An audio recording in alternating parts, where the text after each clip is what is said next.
हमको अगर पद से मुक्त किया जाता है तो स्वाभाविक सी बात है कि हम उसके अनुकूल नहीं हैं। यह थोड़े है, पहले इन लोग का सामंजस्य रहा है तो वो चला लेगा। पता नहीं विधानसभा तक ये सरकार चल पाएगी कि नहीं चल पाएगी। खूब बढ़िया से चलेगा, खूब बढ़िया से चलेगा।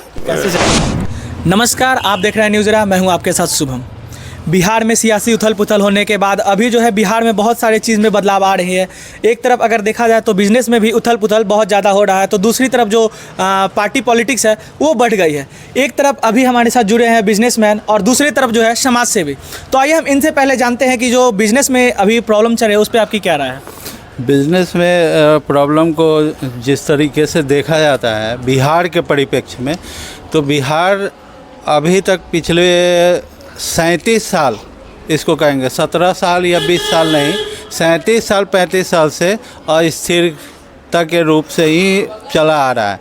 सिर्फ सड़क के नाम पे सड़क मिला, बिजली मिला, शराबबंदी हुआ ये, लेकिन जो बिजनेसमैन को एक स्टेबल गवर्नमेंट मिलना चाहिए वो स्टेबल हमारा मुख्यमंत्री नहीं मिला, जिस कारण से किसी भी तरह का जो प्रॉपर केंद्र और राज्य का जो सामंजस्य मिलाकर किसी भी स्टेट को डेवलपमेंट दिया जाता है वो प्रॉपरली नहीं हो पाता है। सब अपने अपने फ़ायदे के लिए कुछ समय के लिए उनके साथ जुड़ते हैं, कुछ समय के लिए बीजेपी के साथ या राजद के साथ। जब पहली बार सरकार बनी थी भाजपा के साथ नीतीश कुमार जी आए थे, व्यापारियों ने भी इसका स्वागत किया था और लगातार कहीं ना कहीं व्यापारी हो या एक आम आदमी मत तो देता ही है नीतीश जी के चेहरे पे, तभी तो वो मुख्यमंत्री बनते हैं। यही तो एक दुर्भावना है यहाँ की अभी तक रही है कि मुख्यमंत्री लगता है बिहार में एक ही पार्टी के पास है, पढ़े लिखे,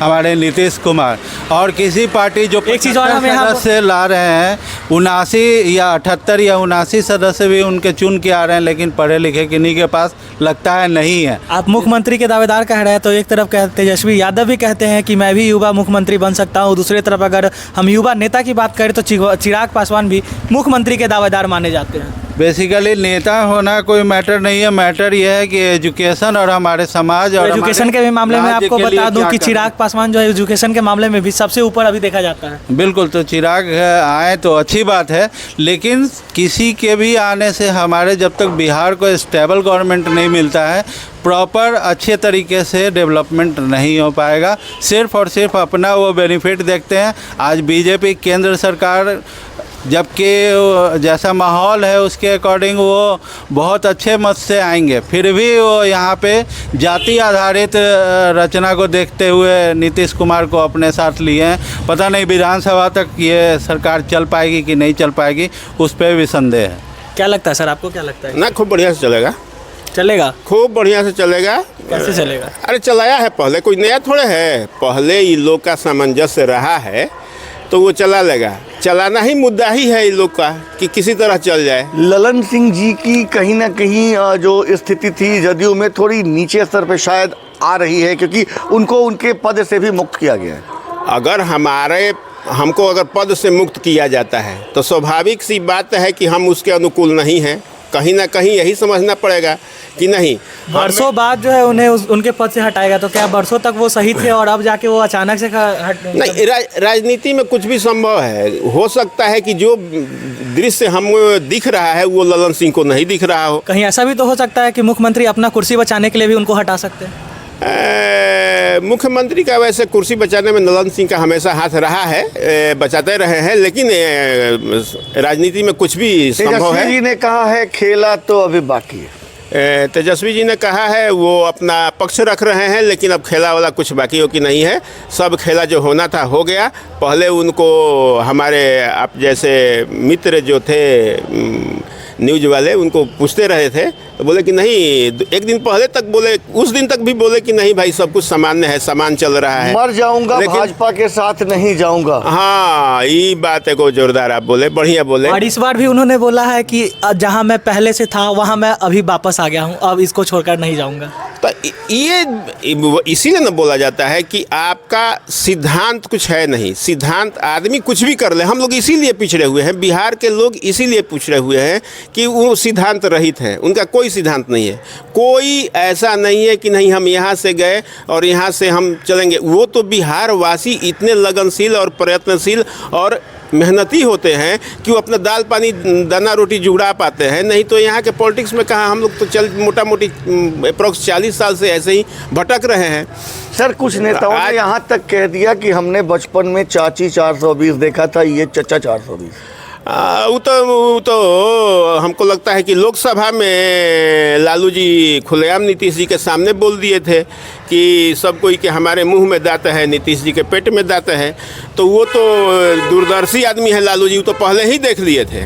एक चीज़ और मैं अभी जो लोगों के बीच में आ रही है कि हम पार्टी जो है, जीतन राम मांझी का 2 सीट के दावेदार था और उन्होंने ये भी बात कही है कि अगर उन्हें 2 सीट नहीं मिलती है तो वो हो सकता है कि महागठबंधन की ओर चले जाए, क्योंकि महागठबंधन की तरफ से उनको जो है मुख्यमंत्री पद का घोषणा किया जा रहा है। देखिए क्या है कि वो मुख्यमंत्री के पद से घोषणा किया जाए। कल हम एक बाइट उनका देख रहे थे, उसमें बोले कि कौन ऐसा न्यूज़ चैनल वाला है जो बोलता है उसको जूता से मारना चाहिए या उसको पीटना चाहिए, ऐसा करके।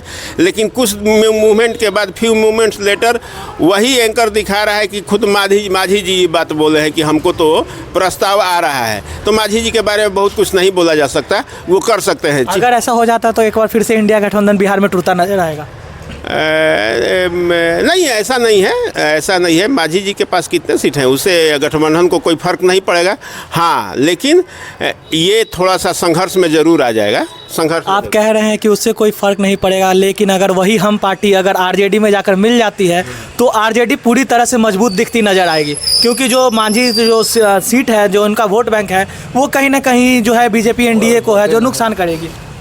नीतीश जी के आने के से, भाजपा में आने से भाजपा को नुकसान ही होगा। लोकसभा में बेनिफिट होगा नीतीश जी के आने से, क्योंकि उनका एक परसेंटेज वोट है यहाँ पे और लोग उनको अभी भी, चाहे वो साफ़ सुथरी छवि के हों, चाहे कोई करप्शन का उन पे कोई मुद्दा ना हो, तो उन पे थोड़ा सा विश्वास कर सकते हैं।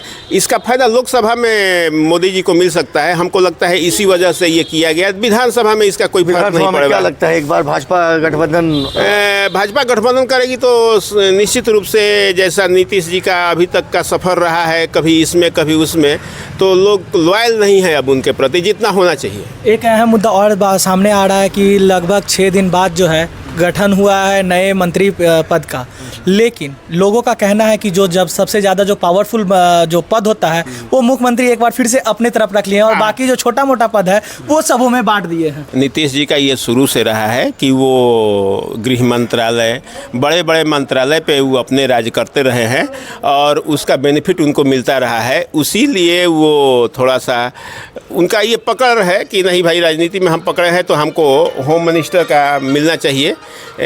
गृह विभाग उन्हीं को रहता है। ऐसा तो नहीं, अगर गृह विभाग का आप बात करें तो कहीं ऐसा तो नहीं है कि जो नीतीश कुमार को डर है कि अगर हम गृह मंत्रालय छोड़ देते हैं तो अगर एनडीए की जो सरकार है, अगर जब हम एनडीए से हटेंगे तो उनके ऊपर कुछ डगमगा सकता है। देखिए क्या है ना कि जो इस नाव से उस नाव पे जा रहा है, उस नाव से इस नाव पे आ रहा है, तो वो हमेशा डर में है। वो हमेशा डर में है क्योंकि उसके सामने खुद कोई मतलब ऐसा कुछ नहीं है कि बिना डरे हुए तो वो राजद में नहीं गए, और बिना डरे हुए कहीं ना कहीं कोई डर था तभी तो राजद से फिर भाजपा में आए। तो बिना डरे हुए आए नहीं और बिना डरे हुए। आप क्या कहिएगा सर? नीतीश कुमार कह रहे हैं कि जो मैं वापस जहाँ था वहाँ पहले मैं जहाँ था वहाँ मैं वापस आ गया हूँ। वापस तो आ गए हैं, लेकिन यहाँ पे रह पाएंगे कि नहीं रह पाएंगे, जैसा राजनीतिक परिप्रेक्ष्य है और यहाँ का जातिगत आधारित जो मतदान होता है उसके अकॉर्डिंगली तो बीजेपी शायद साथ में इनको मुख्यमंत्री चेहरा बनाकर नहीं लड़ेगी और उस आधार पे ये साथ नहीं रहेंगे। बीच में टोकूंगा, जैसा देखने को मिला था पिछले विधानसभा चुनाव में भाजपा के साथ यानी एनडीए के साथ थे नीतीश जी, लेकिन सबसे बड़ी पार्टी बन के उभरी थी राष्ट्रीय जनता दल। इस बार भी राष्ट्रीय जनता दल अपने दम से लड़ेगी। आपको क्या लगता है, कहीं ना कहीं थोड़ी मुश्किल तो पैदा होगी इस बार एनडीए को गवर्नमेंट बनाने में? बिल्कुल, जैसा सिचुएशन नीतीश जी ने खड़ा किया है और भाजपा ने के बड़े नेता अमित शाह ने बोला था कि सारा दरवाज़ा बंद है नीतीश जी के लिए और आज उनका स्वागत कर रहे हैं, तो पब्लिक भी सब देख रही है और सब समझ रही है। आप दरवाज़ा बंद करने की बात करें, मैं आपको बता दूं कि कुछ दिन पहले ही जब दरवाज़ा बंद होने के बाद जब दरवाज़ा खुला था तो अमित शाह ही कहने वाले थे कि किसी भी पॉलिटिशियन के लिए दरवाज़ा हमेशा के लिए बंद नहीं होता है, कुछ क्षण के लिए बंद होता है। तो इसी बात को तो मैं बोल रहा हूँ कि इससे पब्लिक ठगी हुई महसूस कर रही है अपने आप को, कि जिसको चुनकर वोट दे रहे हैं वो सरकार अपनी कुर्सी से बचाने के लिए इधर से उधर जा रहे हैं और पब्लिक का इससे कोई भी फ़ायदा नहीं हो रहा, नुकसान हो रहा है। धन्यवाद सर। जैसा कि आपने सुना अभी इन्होंने अपनी बातें को रखी है, बाकी आप लोगों को क्या लगता है कमेंट बॉक्स में हमें ज़रूर बताएं। धन्यवाद।